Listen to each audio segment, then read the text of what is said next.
Shannon Smuts is the brains behind Pure Good, a catering company that provides food to outlets around the Western Cape. With the advent of COVID-19, her business came to an abrupt halt. We spoke to her about how she's turned her business around into an enterprise for social good.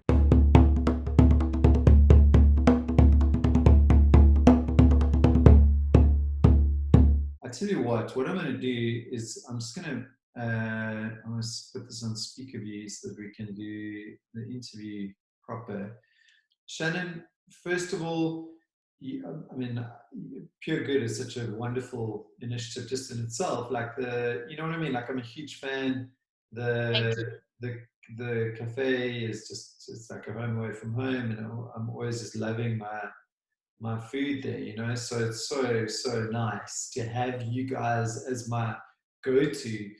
But obviously, like all of our brothers and sisters during this crisis, you have been affected, so you've had to kind of put down tools to an extent, and then all of a sudden you've picked up your tools and you've started running.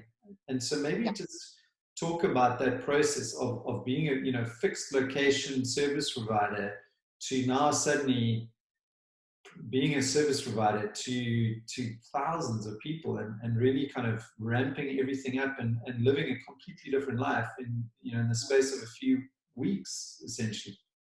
Yeah, well, the nature of my business is, we contract caterers, so we don't I don't own the space. I don't necessarily have the rights to use it as I wish. So it was a very frustrating first 2 weeks of the lockdown because I wasn't allowed to do anything. When they extended the lockdown, I sent this like pleading email to, just to have access to the kitchen, I think every restaurant owner had a massive amount of stock that's, we feed across 5 stores, like, over 2,000 people a day. So the magnitude of food that we had, I just wanted to, I said to them, can I just even access the kitchens? I just want to get rid of my stock, donate it, whatever. Not actually thinking that anyone would say yes. And when 2U/Get Smarter, when they said, no, you can have access to the kitchen, I sat with my husband, who's my business partner, and I just said, listen, this is what I'm good at. Like, this is why my business has succeeded, is because I can make really nutritionally dense food for a really affordable rate. And I knew what was happening. I think also because Pure Good we've quite deeply rooted in social development as it is. I knew what was happening in the communities, and I knew that there was this huge need for food. And I also knew that I needed to somehow trade, but I couldn't trade. We're not a Mr. Delivery restaurant. We're a cafeteria. So I also knew that there were so many people that wanted to do something, but didn't want to, they were donating to the Solidarity Fund, but they didn't know where the money was going, or they would donate somewhere, but then they didn't really know where it was going. So they didn't feel like that they were contributing to something that was tangible. So I just thought, okay, well, let me cost this.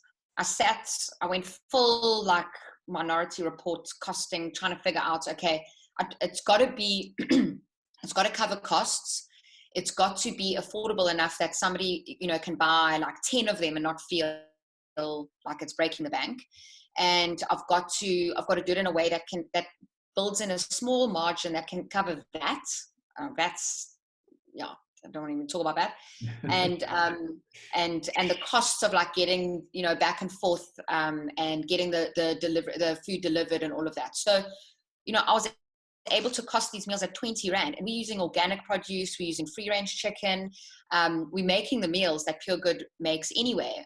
I'm sure you've had our caramelized leek and chicken curry at the cafe before. I mean, we're doing that. My curry, yes, I missed it a lot. We're doing that twice a week. 200 portions of that go out to Khayelitsha Site C for 200 little kids that get served that every day. So I think I had this big pull to dive into the humanitarian side of what was going on, but I'm also, I'm an entrepreneur. My brain automatically works a way of goes like, how can I work this around so that my business can still survive? And it was amazing. The response from people was incredible. I think I sometimes forget that my brand in itself, it connects with people. Now, I've been doing this for so long, I like forget that, you know, like you said, our brands are like your day-to-day, you know, haven of food and your coffee and your, you know, you build relationships with the staff.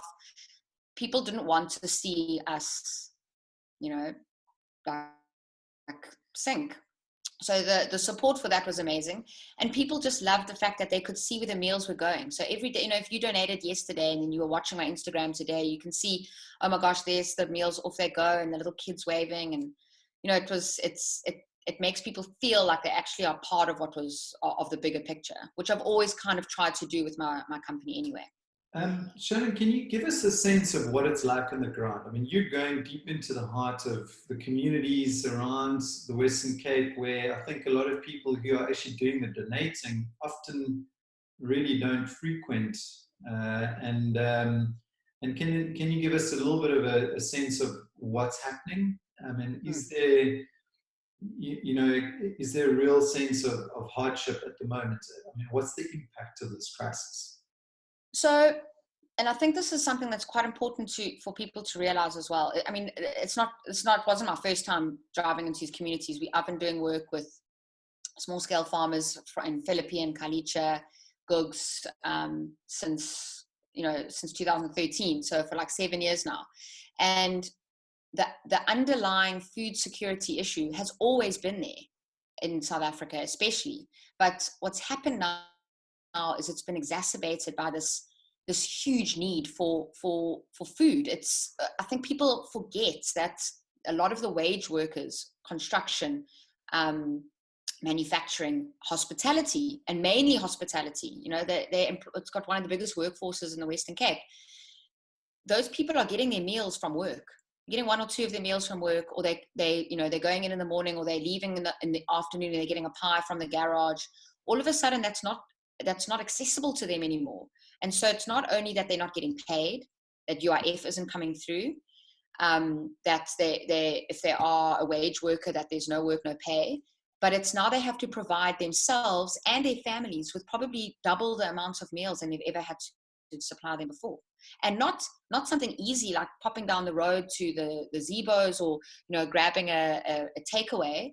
They have to cook it and prepare it themselves. With that comes utilities, gas, electricity. People don't have that. And that also was one of the reasons we decided to do the cooked meals as opposed to getting dry goods and food parcels and hampers. We saw that there was enough people doing that. There weren't that many people that were supplying the communities that didn't have the resources to cook their own food with meals. So it's heavy. I'm not going to lie. And I think people are very quick to be like, oh, well, have you seen the news? There's no social distancing in the townships, where there's a huge divide. There's a lot of people there. My staff, a lot of the guys that I'm working with in the feeding scheme, that they're doing their best. They're staying inside. They're trying to implement social distancing, but it's impossible. It's just impossible. There are more people in a square meter radius, like when you're driving into Site C, than there are, you know, anywhere in the Western Cape. So even if you have to social distance, like where? In your you know, your small dwelling with your 6 people that you live with. So the psychology behind it all is, I find, is quite people are quite quick to, you know, jump on the like negative bandwagon, but they are trying. And it also takes time.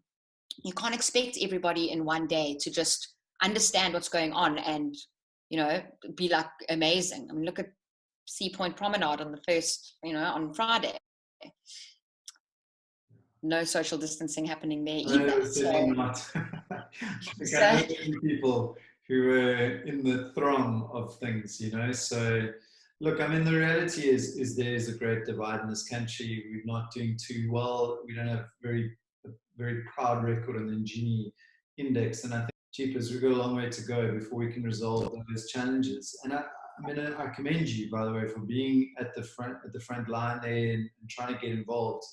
So, I mean, Shannon, I think lastly, from my side, I wanted to ask you, how do people donate? How do people help you? How do people get involved? And what is the kind of support that you're looking for?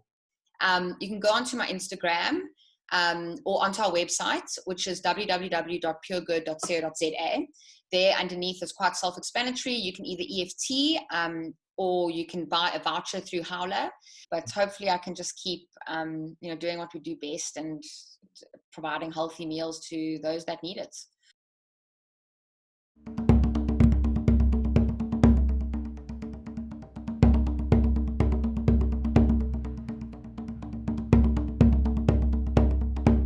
And she is 15, and like I'm in the thick of it now. Like it's just something. It is 2 girls. Something. So I got 2 girls. Yeah, they say a man is not a man until he has had a daughter. I have it now twice. I'm like twice the man. I feel like I've been put through the ringer, you know. Don't worry, I've got 2 sisters, 3 girls. My dad's motto, or whenever he meets a new parent, he's like, if it's a daughter, just end it. Yeah. Right birth.